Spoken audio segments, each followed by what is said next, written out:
natin ang Panginoon. Praise God. Amen. Amen. Amen. Praise the Lord. So the title of the message this morning is about the parable of the rich fool, or I subtitled it, Rich in the World, Poor in the Lord. One of the most famous boxers of all time was Mike Tyson. Pagka binanggit yung pangalan ni Mike Tyson, grabe, talagang napapadilat yung mga lalaki, lalo na mahilig sa boxing. Bakit po? Si Mike Tyson, kumita siya ng more than $400 million in his 20 years in boxing. In fact, umabot nga na $600 million yung kanyang assets. Pero ang sabi dito, in 2003, Tyson filed bankruptcy. A New York Times article stated he had made $400 million in the last 20 years but still managed to blow it all. According to the article, Tyson had $23 million in debts. Grabe, $23 million in debts. At the time, Tyson owed $13.4 million to the Internal Revenue Service, taxes. He owed $600,000 to several law firms, $500,000 to his financial manager, $800,000 to a former trainer, and the list went on and on. In fact, nakulong pa nga itong si Mike Tyson ng 3 taon because of rape. So, ibig sabihin, yumaman ka na, multi-million dollar man ka na, sa Pilipinas, yung $400 million, billionaire na to. Pero imagine mo, na-bankrupt. Nagkautang pa ng $23 million. So, isipin natin, Mike Tyson is one of the best examples of the parable of the rich fool in person. So, ano pong gusto ituro sa atin, mga kapatid ng Panginoon, sa umagang ito? Kung nabasa po ninyo yung ating scripture reading, ang Panginoon nangangaral.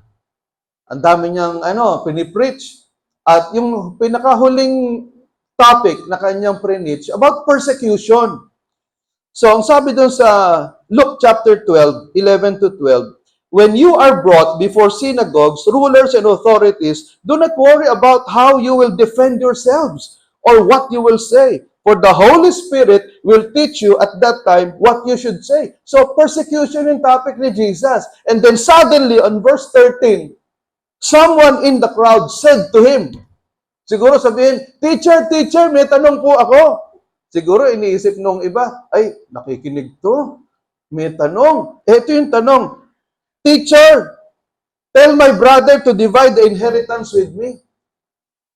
Siguro maraming Ba't ganon? Out of topic. Persecution yung topic ni Jesus, pero ang sabi nito, teacher, guro, pwede po ba sabihin niyo sa kuya ko, hatiin na yung aming mana? Ang layo, di ba? From persecution, and then ang tanong niya, mana? So, he made a request that was out of topic to the one that the Lord was preaching. Ano ibig sabihin nito? The man was hearing what Jesus was preaching, but he was not listening. Ano po ibig sabihin nito? Pwedeng naririnig natin yung nangangaral Dinig na dinig mo Dinig na dinig mo, nagsasalita Lakas pa nga, sigaw ng sigaw. Pero hindi mo iniintindi. Is that possible? Lalo na yung mga anak siguro, kapag sinisermo na ng mga magulang. Opo, ma. Oo lang, pero hindi iniintindi. Pasok sa kanan, labas sa kaliwa. So mga kapatid, kagaya nito, the man was hearing but not listening. So, ang ginawa ni Jesus, he rebuked the man. Ang sabi dun sa verse 14, 15, then Jesus replied, Man, who appointed me a judge or an arbiter between you? Then he said to them, Watch out, be on your guard against all kinds of greed. Man's life does not consist in the abundance of his possessions. So, ibig sabihin, sino ang nagsabi sa'yo na kaya kong may kakayahan ako na desisyonan yung mana ninyong magkakapatid? Hindi ako hukom. Para sinasabi ng Panginoon, I am a prophet, not a judge. Kaya ang sabi ng Panginoon, doon sa mga nakikinig sa kanya, mag-ingat kayo. Mag-ingat kayo sa lahat ng klase ng kasakiman. O, tingnan niyo. Kasi nakita na ni Jesus doon sa puso ng lalaki yung kasakiman. Itong sabi niya, ang buhay ng tao, hindi ito nasusukat sa dami ng kanyang pag-aari. So, Jesus rebuked the man for his greed. Okay, ang sabi doon sa 1 Timothy chapter 6 verse 10, mga kapatid, hindi po kasalanan ang money is not the root of all evil. Sa maliwanag dito, basahin natin. 1, 2, 3, go. For the love of money is a root of all kinds of evil. Some people, eager for money, have wandered from the faith and pierced themselves with many griefs. Pakibasa nga ng mga inaantok. 1, 2, 3, go. O, ito. Ang dami inaantok. Okay. Okay. Hagising na. For the love of money. Ibig sabihin, ang pag-ibig sa pera. Yun pala yung ugat. Hindi pera mismo. Sabi, ayoko ng pera. Yan ang ugat ng kasamaan. Hindi. Ang linaw The love, ang pag-ibig sa salapi. Okay? Kaya mag-ingat tayo. Mga kapatid, Make money your slave. Not allowing yourself to become a slave of money. Okay? So, in response, ang ginawa ng Panginoon, He gave a parable on riches and foolishness. Okay? Ang sabi dito, basahin natin okay? Lahat ng mga inaantok, verses 16 to 20. 1, 2, 3, go! And He told them this parable. The ground of a certain rich man produced a good crop. He thought to himself, what shall I do? I have no place to store my crops. Then he said, this is what I'll do. I will tear down my barns and build bigger ones, and there I will store all my grains and my goods. Lahat ng lalaki, verse 19, 1, 2, 3. And I'll say to myself, you have plenty of good things laid up for many years. Take life easy, eat, drink, and be merry. Lahat ng kababaihan. Verse 20, 1, 2, 3. But God said to him, you fool, this very night your life will be demanded from you. Then who will get what you have prepared for yourself? So tingnan niyo, ang Panginoon, tinuruan niya itong lalaking ito na guilty ng kasakiman sa pamamagitan ng hindi lang niya ni-rebuke, pero nagkwento pa siya ng isang parabola. Okay, so makikita po ninyo dito, ang sabi dito, yung isang lalaki na yumaman, dumami yung kanyang, ani. Mga kapatid, hindi po masamang yumaman. Ako, gusto ko yumaman. Pero ang tanong, yung bang kayamanan mo, saan mo ba gagamitin niya? When you pray for riches, you want to be rich. Sino dito nananalangin, maging milyonaryo siya, taas ang kamay. Yung iba ayaw umamin. Sino yung gustong maghirap buong buhay niya? Wala rin. No? Sino yung galit sa pera? Yung iba ayaw umamin talaga Sino gusto na umuwi? So mga kapatid, hindi po kasalanan ng yumaman. Kasi ako, I've been praying that I will be a millionaire. Kasi may plano ako para sa gawain ng Panginoon. So, ang problema dito sa lalaking ito, nung yumaman siya, according to the parable, mali yung kanyang mga steps na ginawa. Okay? So, 3 things that we can learn. Una, his thoughts. Ang sabi sa verse 17, he thought to himself. Sabihin, naisip niya, what shall I do? I have no place to store my crops. Ibig sabihin, his thought was centered on himself and not on God. Ang sabi doon sa Psalm chapter 10 verse 4, in his pride, the wicked does not seek him. In all his thoughts, there is no room for God.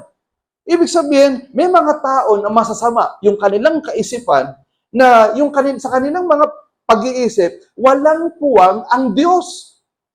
Naunawaan po ninyo, doon unang nagkamali itong lalaking ito. his thoughts were centered on himself. Hindi kasama ang Diyos sa pag-iisip niya. Okay? So the man looked only to his own desires. He didn't thank God for blessing him with an abundant harvest. In the first place, he had no thought of God afterward. Merong mga tao na hindi kasama ang Diyos sa plano nila. Hindi kasama si Lord sa equation ng buhay nila. Pangalawa, his tactics. So naisip na niya na anong gagawin ko? Saan ko ilalagay itong aking mga sobrang ani? Okay? Wala namang mali siguro doon in the first place, wala namang gaanong mali doon eh. Kasi naisip nung lalaki, siyempre may problema ka, hanap ka ng solusyon. Ang nagkamali siya dito sa kanyang tactics. Ang sabi dito, then he said, this is what I will do. I will tear down my barns and build bigger ones, and there I will store all my grain and my goods. And I will say to myself, you have plenty of good things laid up for many years. Take life easy, eat, drink, and be merry. So tingnan po ninyo, no? Look at the highlighted word. Sabi niya, ilang beses yung binanggit yung I will? Bilangin niyo nga.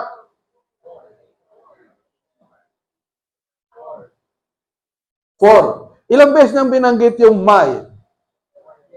My. 1, 2, 3. Kasama yung myself.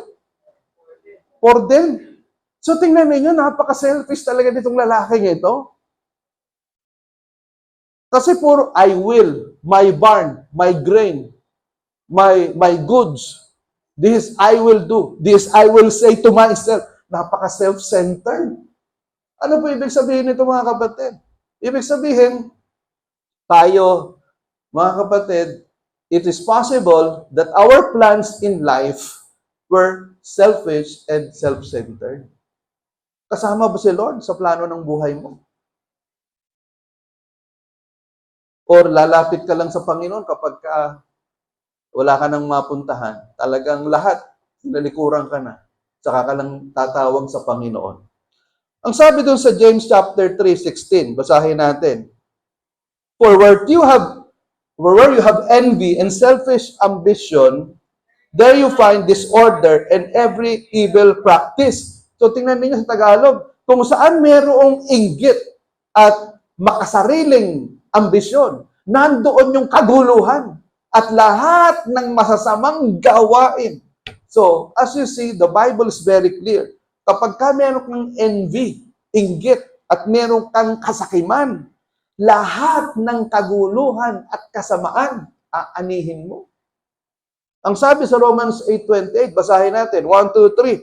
But for those who are self-seeking and who reject the truth and follow evil, there will be wrath and anger. So, grabe. Ang sabi dito, sa mga makasarili na tinatanggihan ang katotohanan at sumusunod sa kasamaan, ang sabi diyan, aani kayo ng galit, ng sumpa, galing sa Diyos. So in application, all good things come from God. Okay? All good things come from God. Ibig sabihin, lahat ng mabubuting bagay galing sa Panginoon. Tama ba? Lahat ng mabubuti. Kahit na nga masamang tao, kapag binibless din ni Lord yan eh. Kasi may tinatawag tayo na common grace. Okay? Common grace. Pag sinabing common grace, o yung araw, common grace yan. Dumadapo yan, nararanasan yan kahit ng mga masama. O yung hangin na ating nilalanghap. Hindi naman pwedeng sabihin ni Lord na, yung mababait lang ang makakalanghap ng hangin ha. Yung iba, wala kayong carbon dioxide. Walang ganon. O sabi, yung mga masama, hindi kayo sisikatan ng araw. Walang ganon. Common grace yan eh. Naintindihan natin, magtrabaho ka, kikita ka, kahit masama ka. Kahit di ka kumikilala kay Jesus. Kikita ka, common grace yan eh. So lahat ng mabubuting bagay dito sa lupa, galing yan sa Diyos. Amen ba? Kaya hindi mo pwedeng sabihin, galing sa demonyo to. All good things come from God. So, now the person who looks at himself and forgets God when blessings are abundant is only revealing his selfish pride. So, ibig sabihin, kapag ka pinagpala ka ng Diyos, pero nakakalimutan mo ang Diyos, nagpapakita lang yan na punong-puno ka ng makasariling kahambugan at kayabangan. Ang sabi ni Warren Wiersbe, the material blessings of life are either a mirror in which we see ourselves or a window through which we see God. Sa Tagalog, yung mga blessing, yung mga material na bagay na ating tinatanggap, ito ay maaring salamin kung paano natin nakikita yung sarili natin, o ito ay isang bintana na nakikita natin ang Diyos. Okay, let us remember that all the material blessings that we receive are from God. Hindi mo pwedeng sabihin, galing to sa katalinuhan ko, sa kasipagan ko, dahil magaling ako, matalino ako, gwapo ako, talentado ako. Alam po ninyo, at the snap of God's fingers, pwedeng mawala lahat yan. Tandaan nyo ito, sabihin ko, are you listening? Ang Diyos, mapagmahal. Ang Diyos, mapagpatawad. Ang Diyos, mapagbigay. Okay? Ang Diyos ay maunawain. Ang Diyos, mapagpasensya. Ang Diyos, marunong magbigay ng blessings. Tama ba? Pero ito, yung kasunod, tandaan niyo ito. Ang Diyos, Diyos na banal, Diyos na makatwiran, Diyos na marunong magparusa. Kung ang Diyos marunong magbigay, marunong din siyang bumawi. Naunawaan po ninyo?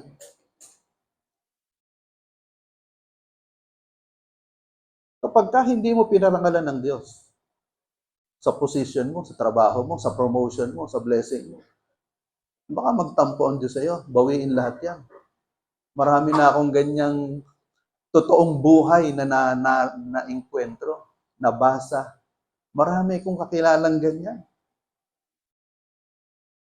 Naging milyonaryo na. Naghirap pa. Kasi hindi pinarangalan ng Diyos.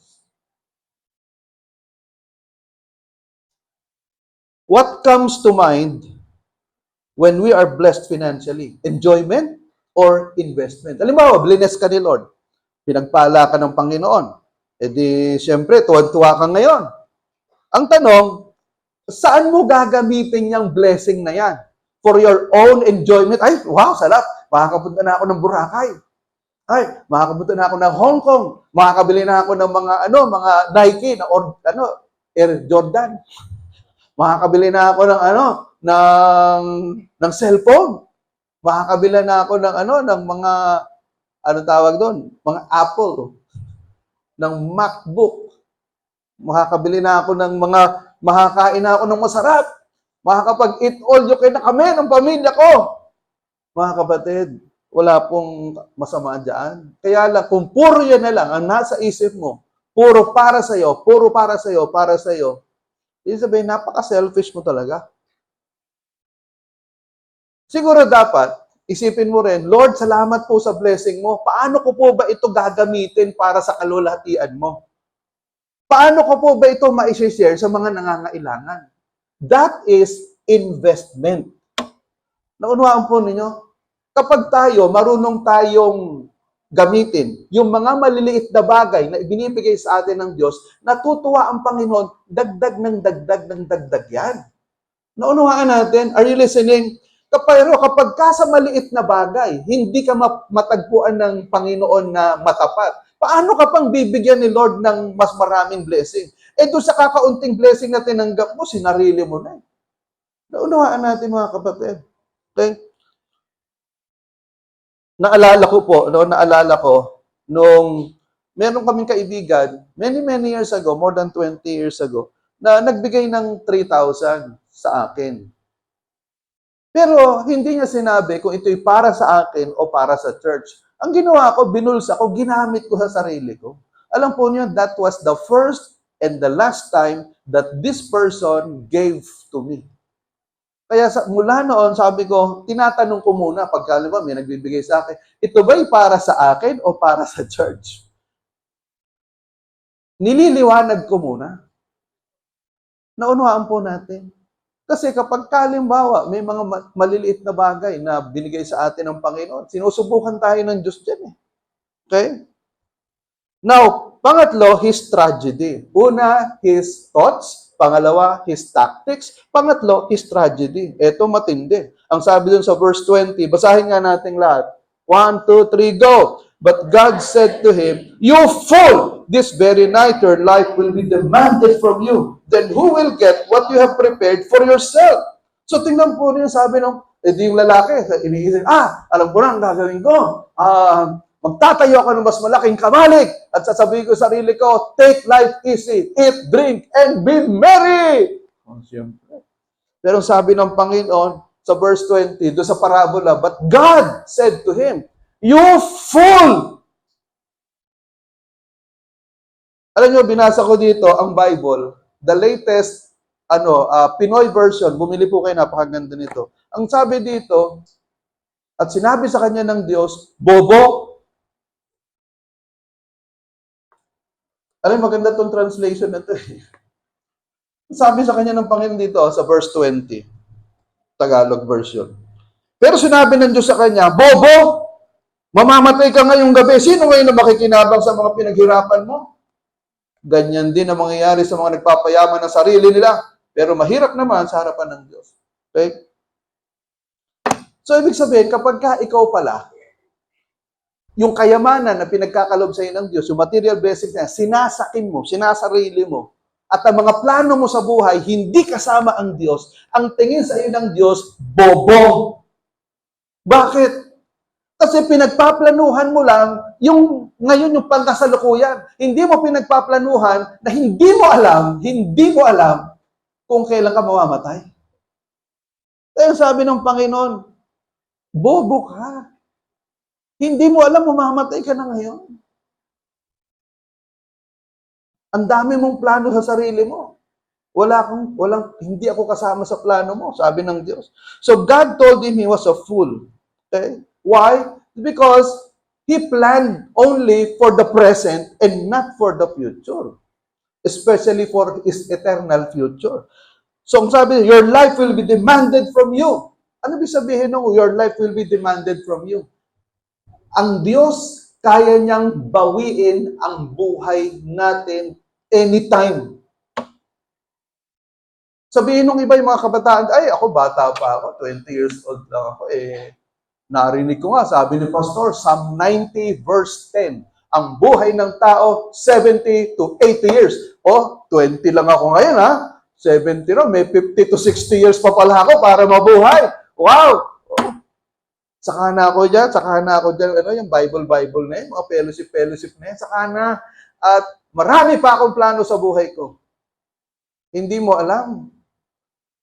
Huling gabi mo na pala. Ang tingin sa'yo ng Diyos, bobo. It means God has the power to take away his life. He has no power to dictate how long he will live.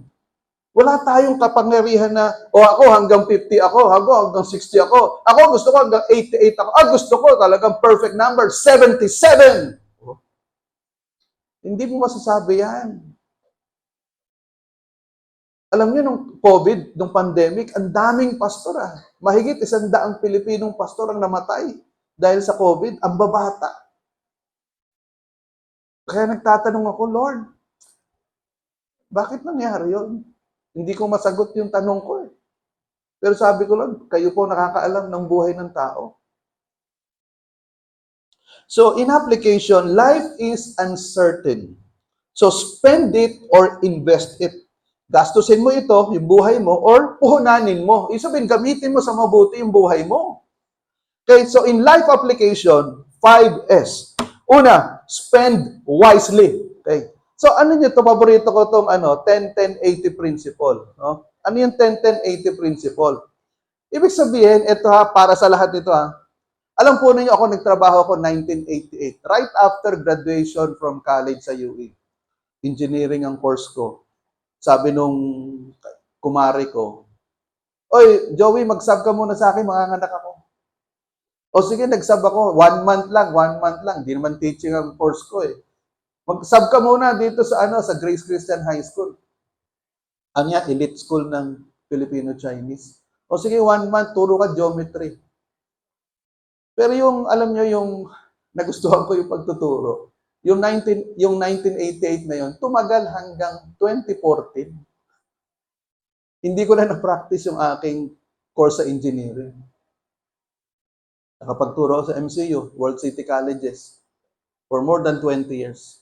Pero alam po ninyo, nung nag-resign ako sa MCU, 2009, ang laman ng bank account ko, 3,000 pesos. Can you imagine, after 21 years of work, 3,000 ang laman ng bank account ko. Alam nyo, para akong binangungot, para akong, sabi ko, saan napunta yung 20 years na pagtatrabaho ko?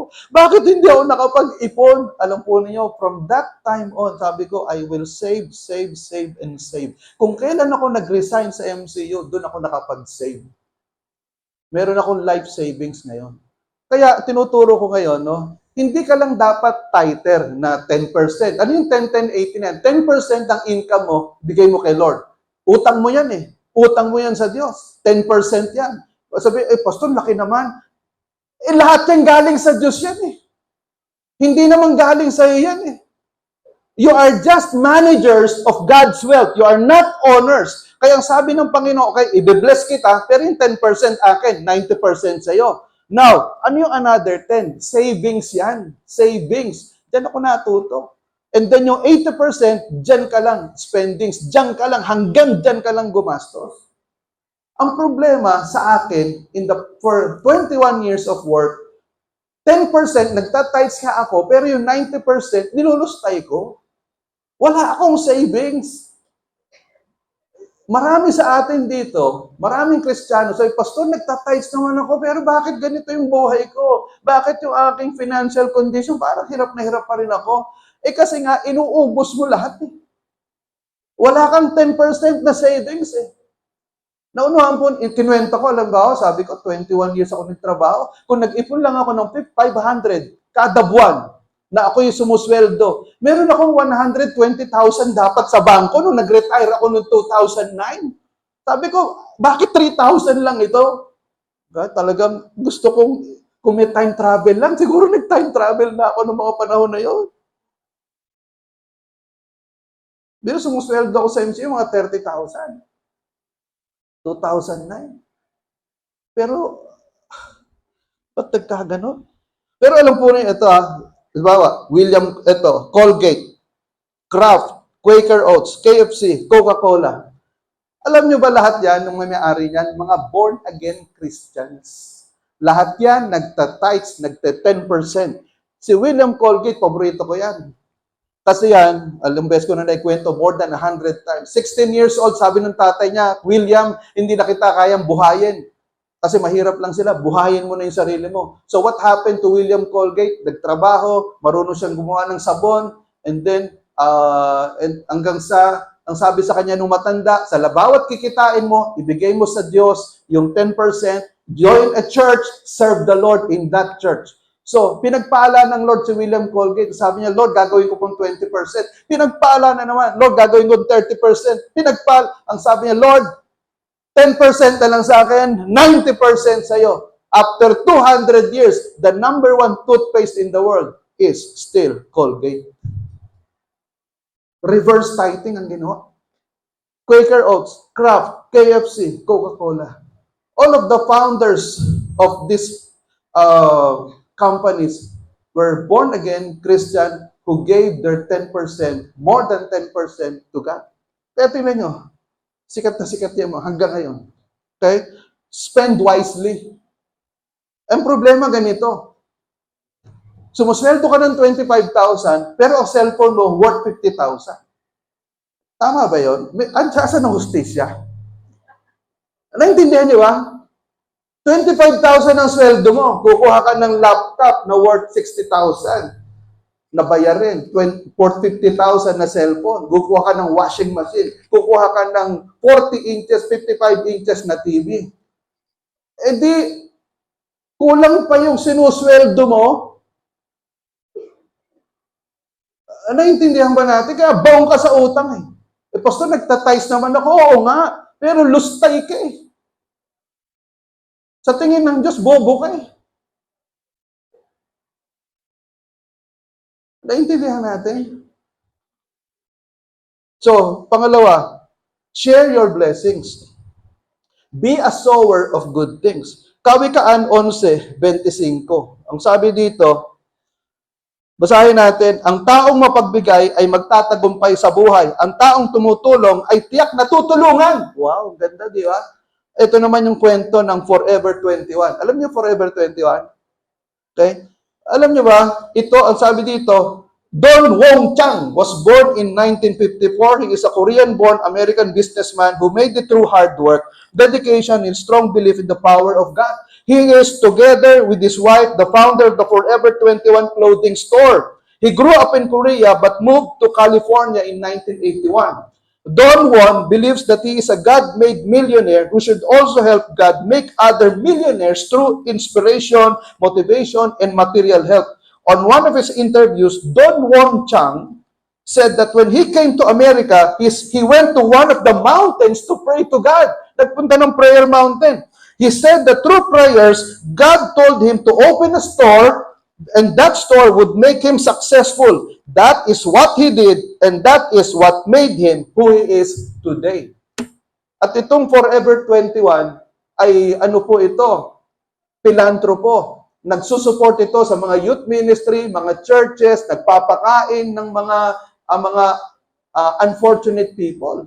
So, ang daming donation na binibigay nitong si Don Won Chang. Kaya kung kayo pupunta ng SM at merong Forever 21, pumunta kayo doon. Okay? Doon kayo bumili ng damit. Okay, magpa-picture na lang kayo. At least na-promote yung Forever 21. Ang sabi sa unang Timoteo 6, 18, 19, basahin natin lahat.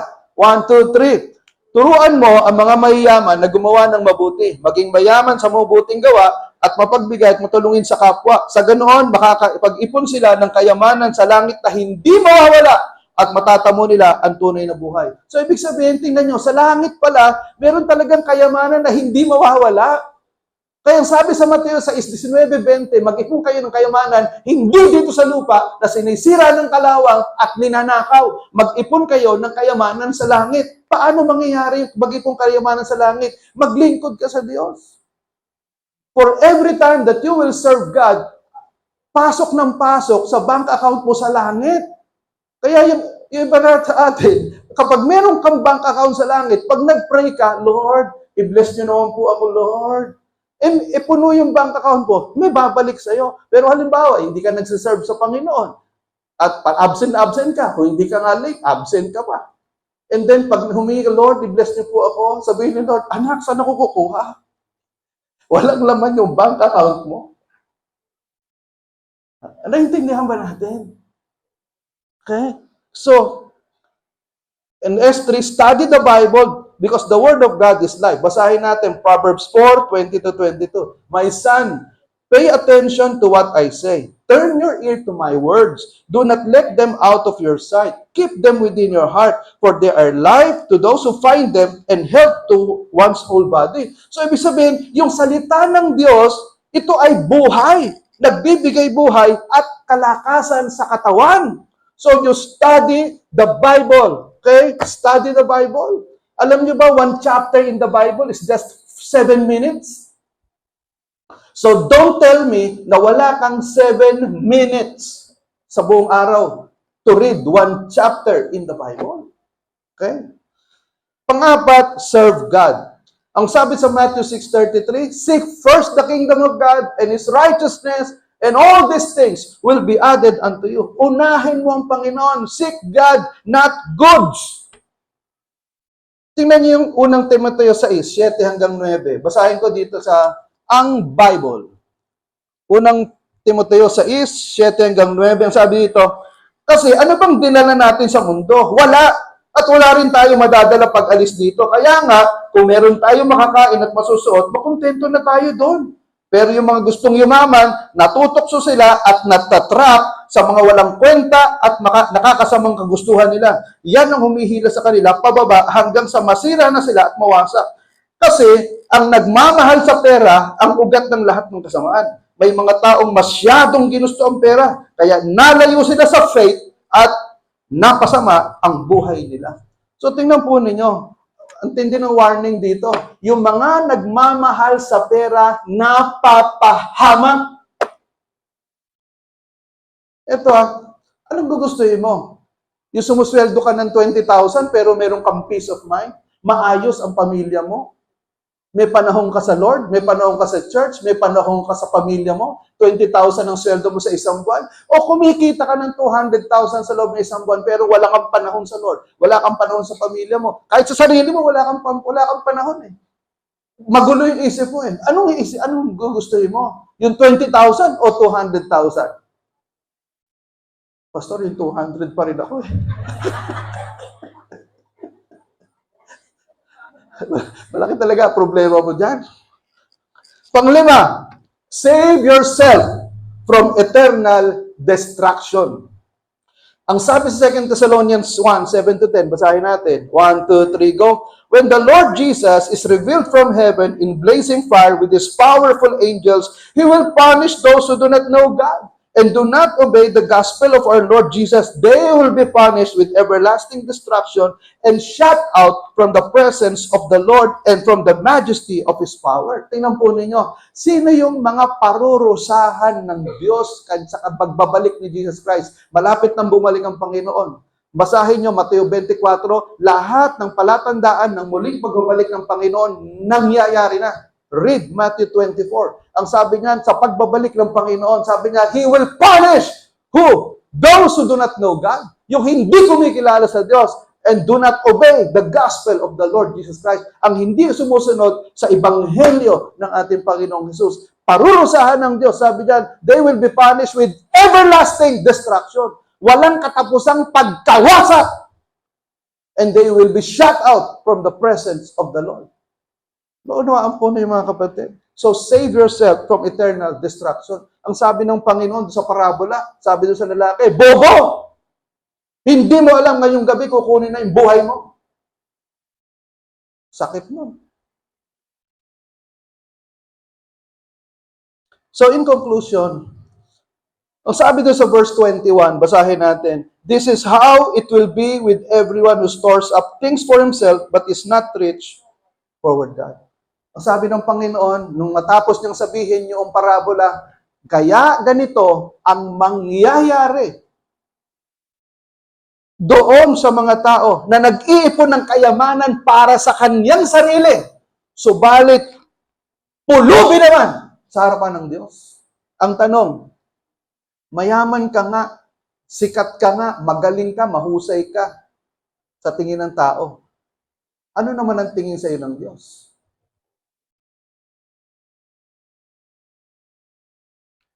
Rich in the world, but poor in the Lord. It is much better to be poor in this world, but rich in the Lord, because those who are rich in the Lord will also be rich in the next world. Ano pong gusto kong sabihin dito? Hindi bali ng hindi ka mayaman dito sa lupang ito, sa panahon na ito. At mayaman ka naman sa Panginoon. Bakit? Kasi sa kabilang buhay, eternity. Eternity, ibig sabihin, eternal life. Mayaman ka doon, milyonaryo ka doon eh. Aanhin mo yung kayamanan mo dito sa lupa. Ang sabi nga doon sa binasa natin sa unang Timoteo, hindi mo madadala yung kayamanan mo sa langit. At yung mga kayamanan na yan, kapag hindi mo naingatan yan, yan ang maghihila sa iyo sa pagkawasak ng buhay. Nakakalungkot.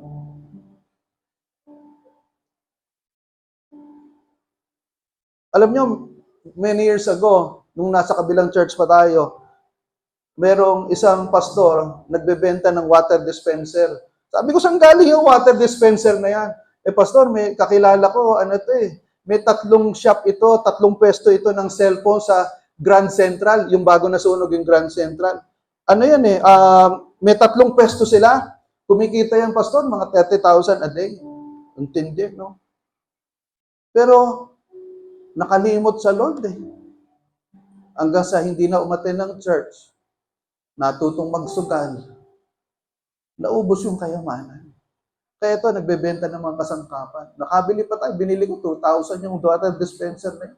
Awang-awa ko, hindi ko makalimutan yung kwento na yun.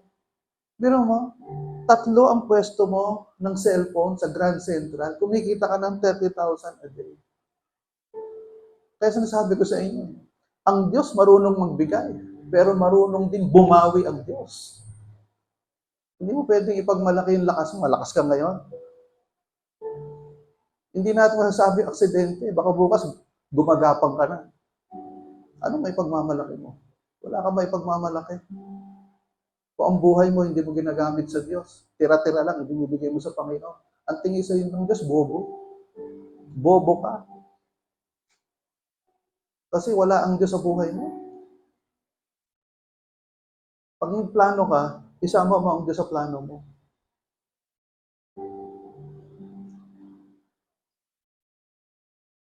Ang sabi dito sa sa Revelation 22 verse 12, Behold, I am coming soon.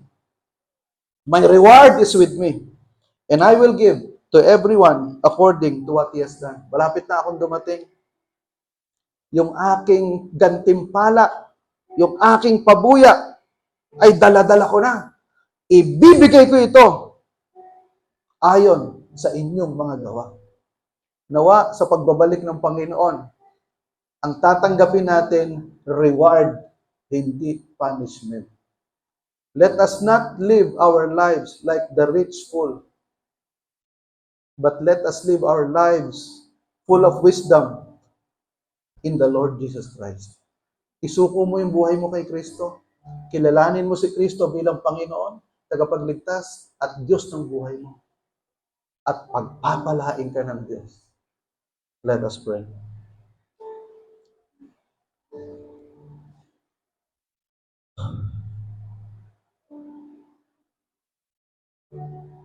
Kung sino man sa atin dito ang nagsasabi, Pastor, alam ko nakalimot ako sa Diyos, or ang buhay ko hindi kasama ang Panginoon sa mga plano ko. Gusto ko humingi ng tawad sa Diyos. Gusto kong baguhin yung aking pag-iisip. Gusto kong isuko ang buhay ko sa Panginoon. I do not want to die as a fool, but I want to live full of wisdom from the Lord.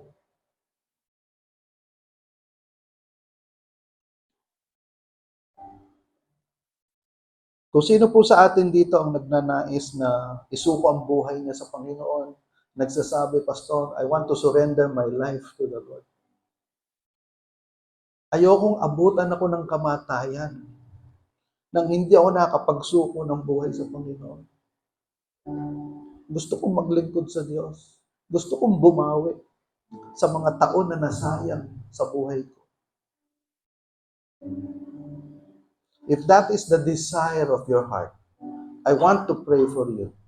At the count of 3, I want you to stand up and I will pray for you. Sasamahan kitang manalangin ng pagsusuko ng buhay sa Panginoon. Okay? 1, 2, 3. I'm sure the Lord is speaking to you. Huwag mong pakiramdaman yung katabi mo. Ang Diyos ang kumakausap sa iyo. Huwag mong hintayin yung katabi mo kung tatayo. Ikaw ang sinasabihan ni Lord, anak, isuko mo ang buhay mo sa akin. Hindi mo sigurado ang buhay. Pero pwede kang makasigurado na sa oras na mamamatay ka, sa langit ka pupunta.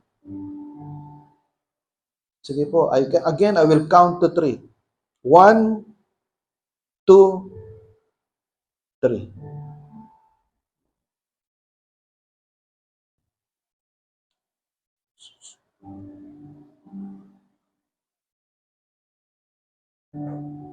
Hallelujah. Thank you, God. Lord, nakikita niyo po itong mga taong ito nakakatayo sa harapan mo. Naunawaan po nila yung mensahe sa umagang ito. At dalangin ko, Panginoon, Lord, in the name of Jesus, that you will speak to them, change their hearts, and give them assurance, Lord God, that you have forgiven them. Panginoon, igawad niyo po yung kapatawaran ninyo sa kanila. At dalangin ko po, Panginoon, na itong mga lalaki at babae na nakatayo sa iyong harapan, magmula sa araw na to, ipaglilingkod nila ang kanilang mga buhay sa inyo.